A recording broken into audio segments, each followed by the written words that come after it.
যেহেতু আজি দ্বিতীয়বাৰ মাতিছে আপোনাক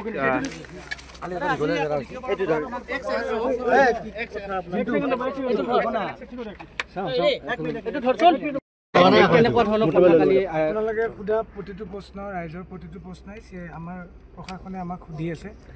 এবাৰ ঘপককৈ ক'ব নোৱাৰি 12 ঘণ্টা 15 ঘণ্টা জোৰা আমাক জেৰা চলাইছে আজি আকৌ মাতিছে আমি আকৌ সহযোগ কৰিবলৈ আহিছোঁ গোটেইকেইজনক যিকেইজনক মাতিছে আৰু নিৰ্দিষ্ট কাললৈকে জীৱনৰ শেষ মুহূৰ্তলৈকে মোক যিমানবাৰ মাতিব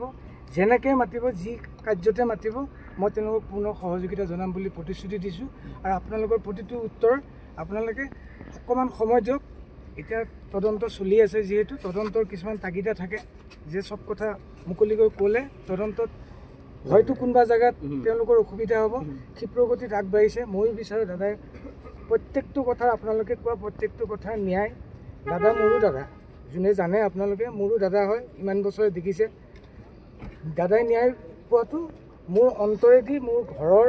মোৰ আত্মায়ো বিচাৰে দাদাই ন্যায় পাওক তাৰ কাৰণে মোৰ কৰিবলগীয়া যিখিনি আপোনালোকে যেনেকৈ আহিছে মোৰ কৰিবলগীয়া যিখিনি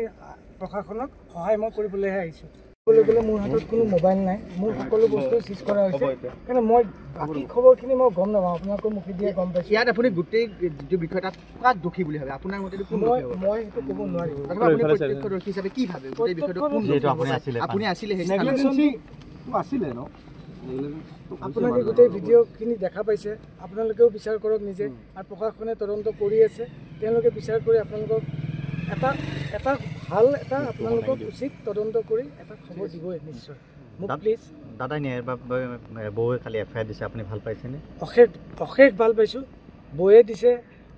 মই নিজে জেগাত যোনটো জেগাত মই খাৰা হৈ আছোঁ মই তাত আকৌ আইন বিচাৰি যাব নোৱাৰোঁ কিন্তু মই মোৰ আত্মাৰ পৰা কৈছোঁ দাদাই ন্যায় পোৱাটো মই একদম অন্তৰেদি কামনা কৰোঁ